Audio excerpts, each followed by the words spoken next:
പുതിയ വീഡിയോക്ക് സ്വാഗതം. ഇന്ന് നമ്മൾ ചെയ്യാൻ പോകുന്നത് ഈ പൂരപ്പറമ്പിൽ കിട്ടും നമുക്ക് ഊതാൻ പറ്റുന്ന സാധനം. അത് നമ്മൾ വെറും 2 രൂപയ്ക്ക് ഉണ്ടാക്കാൻ പറ്റുന്ന ഇതാണ് നമ്മൾ കാണിക്കാൻ പോകുന്നത്. അപ്പോൾ നമുക്ക് ഉണ്ടാക്കാല്ല, ഇതിൽ നമുക്ക് കിടക്കാം. നമുക്ക് ബബിൾ നിറയ്ക്കാൻ ഒരു കുപ്പി, ഒരു ഷാമ്പു, കുറച്ച് പഞ്ചസാര, ഒരു കുപ്പി വെള്ളം. ഫസ്റ്റ് നമുക്ക് കുറച്ച് പഞ്ചസാര ഇതിക്കിടാം. അപ്പോൾ ഇന്ന് കുറച്ച് വെള്ളം നമുക്ക് ഒഴിക്കാം. ഇനി നമുക്ക് 2 മിനിറ്റ് ഇത് ഒന്ന് അലിയാൻ വേണ്ടി നമുക്ക് കാത്തിരിക്കാം. ഷാമ്പു ഇതിലേക്ക് നമുക്ക് ഒഴിക്കാം. ഇനി നമുക്ക് കുറച്ച് വെള്ളം ഒഴിക്കാം.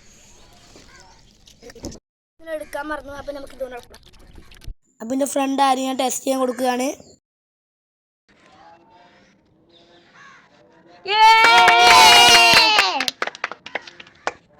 അപ്പോൾ നമ്മൾ അത് റെഡി ആയിട്ടുണ്ട്. അപ്പോൾ ഈ വീഡിയോ ഇഷ്ടപ്പെട്ടാൽ ലൈക്കും സബ്സ്ക്രൈബും ചെയ്യാൻ മറക്കരുത്. അപ്പോൾ അടുത്ത വീഡിയോയിലും കാണാം. ബൈ.